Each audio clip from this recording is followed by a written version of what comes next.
everyone. My name is Rabbi Howard Wolk. I'm the community chaplain with Jewish Family Service in Dallas. I work with Faith Presbyterian Hospice. Hope this finds you well, enjoying the summer, especially if you have some time off, trying to shield from the heat a little bit. This is being recorded at the beginning of August, usually our hottest month. Just a brief thought, in the synagogue, we're now reading the book of Deuteronomy, the fifth book of the Torah, the final book of the 5 books of Moses. Takes place during the last year of the Israelites being in the desert.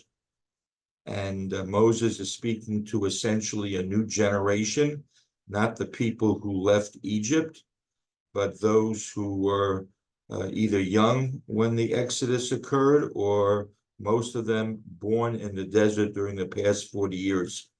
And Moses is pointing out to them that they should not repeat any of the mistakes, any of the sins that their parents committed. And one episode that Moses focused on is the sin of the spies. Moses sent 12 scouts, 12 spies into Israel, one from each tribe. They were leaders in their community. And when they return after 40 days, 10 of them give a negative report about the land of Israel. The nations are too powerful. We will not be able to overcome them. And their recommendation is not to enter the promised land. The other 2 spies, Joshua and Caleb, say, yes, the people living there are powerful, but with the help of God, we can be victorious. When Moses announces that he's going with the minority report, we're told that the Israelites went back to their tents and they wept because they did not want to enter the land of Israel.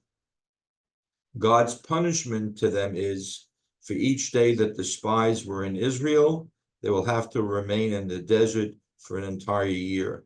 So 40 days, 40 years in the desert. And by the way, this punishment only applied to the men. It was the men who did not want to enter the land of Israel. The women, they had a greater level of faith. They wanted to enter the land of Israel.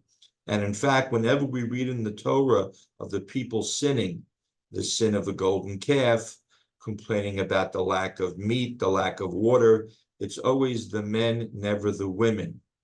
But perhaps a basic question we can pose is, what was the foundation of the spies giving a negative report about the land of Israel?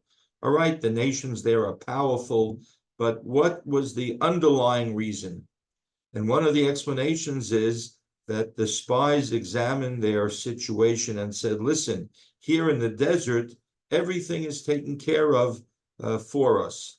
God provides us the manna on a daily basis. We have a well, it was called the well of Miriam, that accompanied them in the desert.